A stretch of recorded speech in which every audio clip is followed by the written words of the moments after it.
বাংলাদেশের শুরু থেকে আজ পর্যন্ত সসম সংস্কার হয়েছে, ভবিষ্যতেও হবে। আসিফ মাহমুদ সজীবের বক্তব্য কতটা বিশ্বাসযোগ্য? এটি কি অভ্যন্তরীণ অভিজ্ঞতা নাকি রাজনৈতিক কৌশল? সঙ্গে যদি সত্যি ডিপ স্টেট থেকে 29 সাল পর্যন্ত ক্ষমতায় থাকার প্রস্তাব আসে, তবে কারা এই শক্তি হতে পারে? আপনার কি?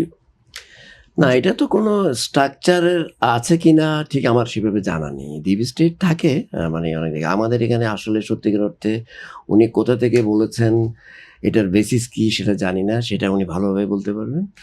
আর 29 সালে পর্যন্ত ওনাদেরকে থাকতে বলা হয়েছে, উনি তো নিজেই একজন উপদেষ্টা ছিলেন।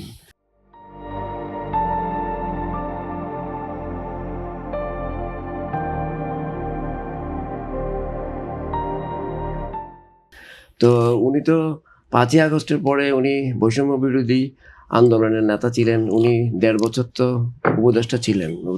তো তো যদি বলা হয়ে থাকে তাহলে থেকে গেলেন না কেন? এই প্রশ্ন তো আসে, থেকে গেলেন না কেন?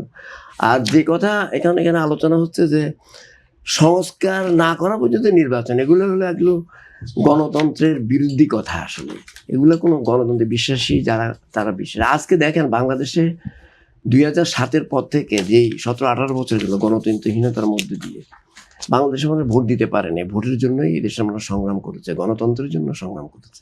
আবার ইঞ্জিনিয়ারিংয়ের কথা, বাংলাদেশের মানুষ অনেক দিন পর একটা ভোট দিয়েছে। এখন যদি এই ধরনের কথা বলেন যে এটি ইঞ্জিনিয়ারিং হয়ে গেছে, এগুলো হলো যে ফেসিবাদকে আমরা বিদায় করেছি, সেই ফেসিবাদের কথাই প্রতিধ্বনিত হয় এক ধরনের। কারণ আপনি নির্বাচনটাকে বিতর্কিত করতে চান।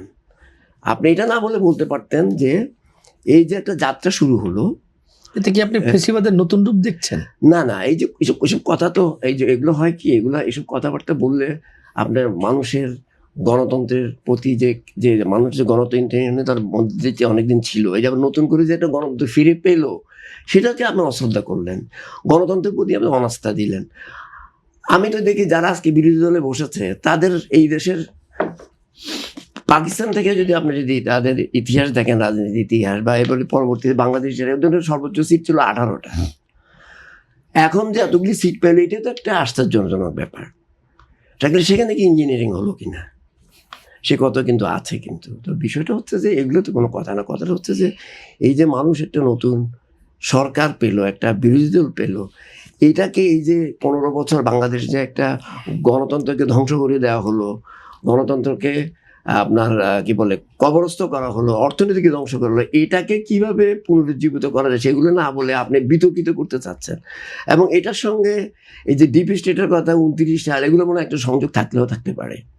কারণ আমরা এটাও তো শুনেছি যে ইউনূস সাহেব বিক্রি হয়ে গেছেন কিনা, ব্যক্তিগতভাবে আমি ইউনূস সাহেব বিক্রি হয়ে গেছেন কিনা এটা খুব মুশকিল। কিন্তু শব্দটা একটি খুব ডেরোগেটরি টার্ম। এটা ইউনূস সাহেবের মতস্টাচারের সঙ্গে যায় না। ওনাকে বিক্রি হয়ে গেছে এটা বলা উচিত না। এটাকে ফ্রেমিং করতে হলে অন্যভাবে ফ্রেমিং করা উচিত।